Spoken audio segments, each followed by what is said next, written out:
Benshi bari kwibaza kuri iyi nkuru y'urukundo. Hirya no hino mu gihugu abari kubyumva bari gucika ururondogoro, abandi bakabitangarira ariko banabyibazaho cyane. Gusa iby'uru rukundo rwa Niyo Bosco na Keza Nobrazza bamwe bari kubishidikanyaho bitewe nuko bakeka kari agatwiko ku bahanzi. Ese nibyo koko Niyo Bosco ari mu rukundo n'uyu mukobwa wikizungerezi Keza Nobrazza? Bimenyere muri iki kiganiro. Nje ndi Muvandimwe Pennuel. Mbahaye ikaze. Reka mbanze nkwibutse gukora subscribe nimba utarayikora. Uyu munsi ndagira ngo tuvuge iby'urukundo ruri kubica bigacika ku mbuga nkoranyambaga Niyo Bosco na Keza Nobrazza. Kuva mu ijoro ryo kuwa kabiri tariki ya 16 Mutarama 2024 nibwo hatangiye gusakara amakuru avuga ko Niyo Bosco yaba ari mu rukundo n'inkumi yitwa Keza Nobrazza baba banategura gushinga urugo mu gihe kiri imbere.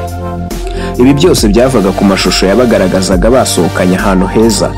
Aya makuru yashidikanyijweho ku buryo bamwe bagiye kure bakavuga ko ibi ari ibimenyerewe mu myidagaduro bizwi nko gutwika.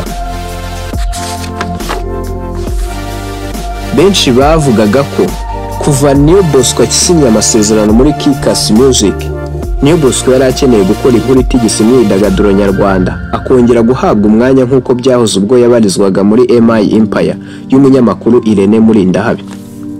Nyuma y'ibyo byose Niyo Bosco yongeye gushimangira ko ari mu rukundo n'uyu mukobwa, ubwo yongeraga gusakaza amafoto akayereka abamukurikira maze akandikaho amagambo y'urukundo. Uyu mukobwa nawe yatangiye kujya aho batangira ibitekerezo, ashyiraho umutima asa n'uca amarenga ko urukundo rwabo rugeze aharyoshye. Niyo Bosco kuva yatangira umuziki yari ataragaragara cyangwa ngo yumvikane mu nkundo n'uwo ari we wese. Ngayo nguko rero ibya Niyo Bosco n'umukunzi we Keza Nobrazza, ubwo twababwira ngo amahirwe masa. Nshuti zacu rero mwari mudukurikiye, ni naha dusubikiye Menya y'uyu munsi. Ntimuzacikwe n'iy'ubutaha.